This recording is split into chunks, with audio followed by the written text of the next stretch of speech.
अयोध्या देगी बहार।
लिए बुला पहुंचे हैं जब नगर में अपने, शोक में डूबा नगर दिखा जैसे ही वे महल में पहुंचे। के कैली सीने से लगा राजा बन के राज करो तुम, राम को दिया बनवास पठाए दशरथ प्राण वियोग में त्यागे।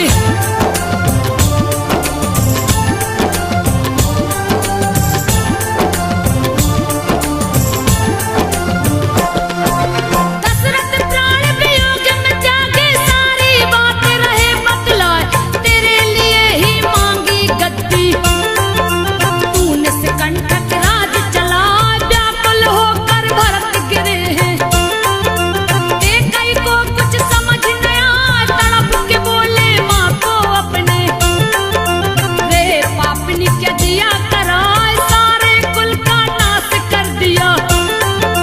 रे निर्लज्ज तो लाज न आए, काहे को जन्म दे दिया मुझको, जन्मत क्यों नहीं मार गिरा, भाई पिता भौजाई सबसे।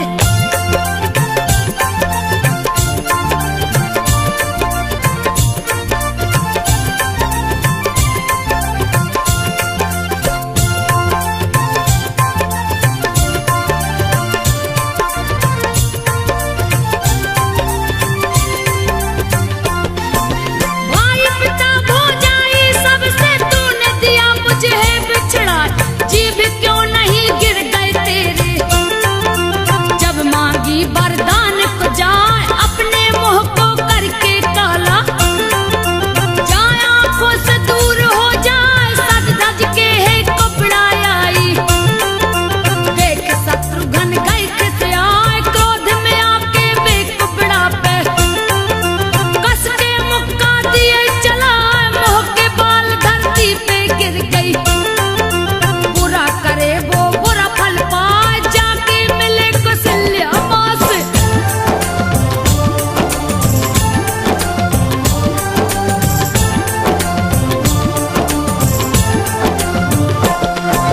जाके मिले कौशल्या माँ से, अति दुर्बल है रही दिखाए, बदन पे सारे वस्त्र है गंदे, दुख के धूप से गई है सुखाए, भरत को देख तो दौड़ पड़ी है, चक्कर खा के गिर गई है, व्याकुल भरत गिरे चरणों में।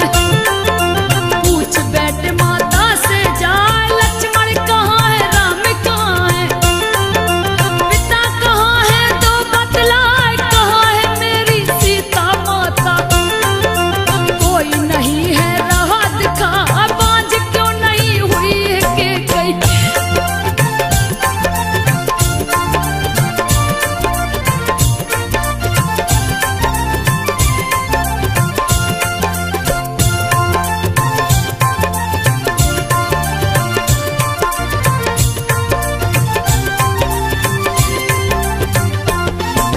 बांझ नहीं क्यों हुई रे के गई, दिया कलंक माथे पे लगा, पिता स्वर्ग में राम जीवन में, दोष का भागी दिया बना, सुनकर भरत के वचन को माने।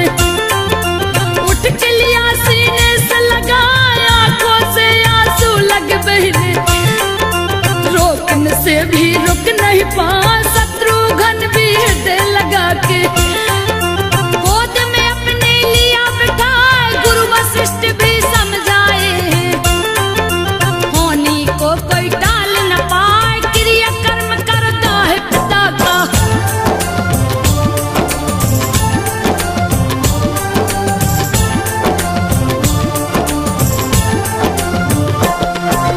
क्रिया कर्म करता है पिता का, गुरु वशिष्ठ दी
पहुँचे, जाकर झगड़ा दिए लगाए। उमा रमा ब्रह्माणी से बोले, सती अनसुईया समाई है ना, उसका तप है बढ़ता जाता, जल्दी कीजिए कोई उपाय। तीनों ने कामदेव को भेजा, रति भी संग रही अजमाए, हरा भरा किया बाग बगीचा, सुंदर फूल दिया है उगाए, मंद मंद है वायु चलती।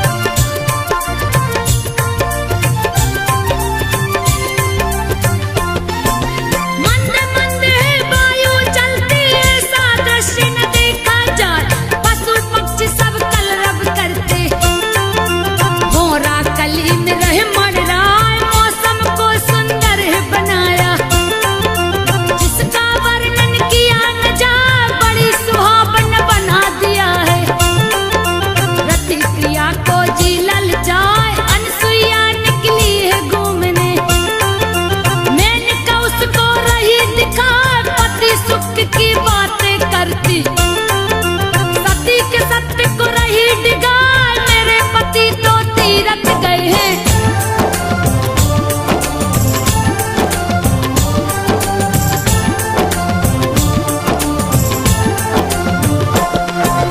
मेरे पति तो तीरथ गए हैं, दूजे नर पे देखो ना, मेरा नाम है सती अनसुईया, सभी बातें ना मुझे सहाय, बंद करो ये सारी बातें।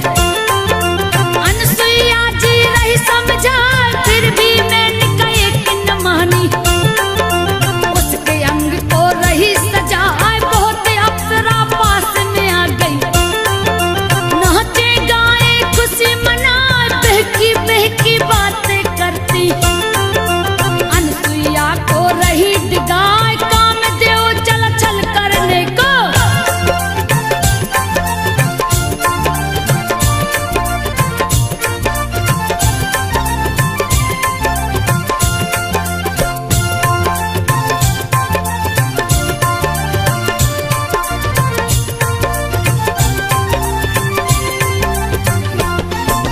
कामदेव चल छल करने को, अत्रि मुनि का भेष बनाए, छलिया सोचा छल कर आए, अनसुईया के आश्रम में आए, अनसुईया लगी पैर को धोने, कामदेव नहीं चरण धुलाए, बोला पास में आओ प्यारी, पत्नी सुख को जी ललचाए, पहले कभी ऐसा नहीं करते, आज हुआ क्या आपको जाए, पति जी थोड़ा धीरज धरिए, खाना अभी देती हूँ ला, दौड़ के पापी गले लगाया।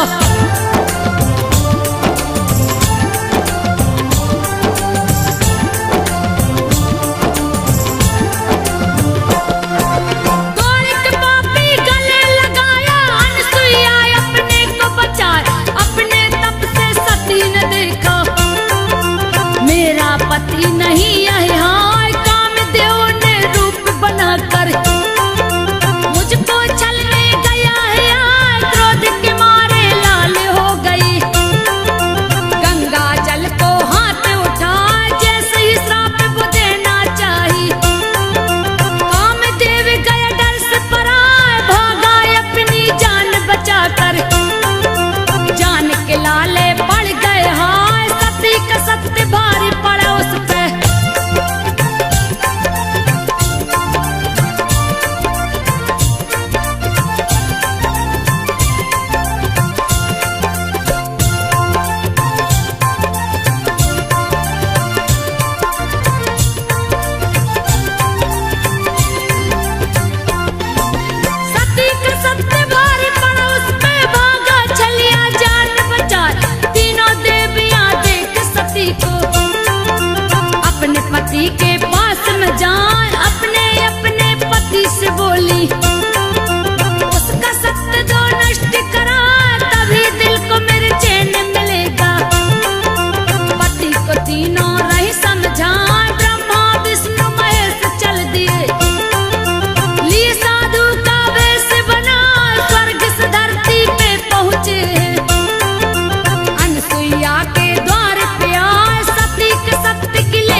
सती रही करवा, तीनों देवियां सोच में पड़ गई।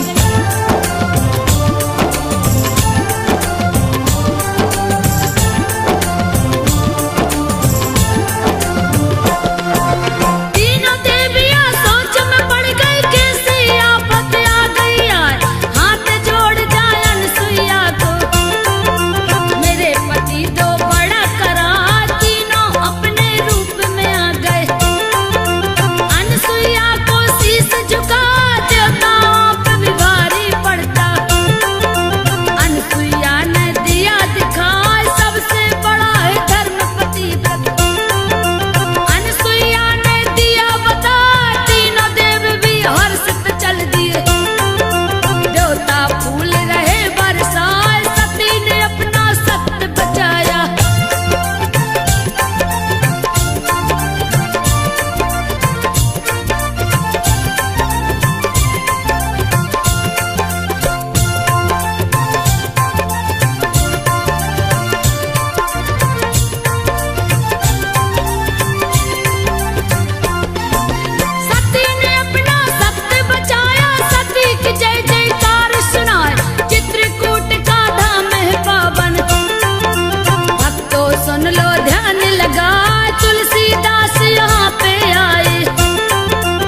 बघेलन दिया सुना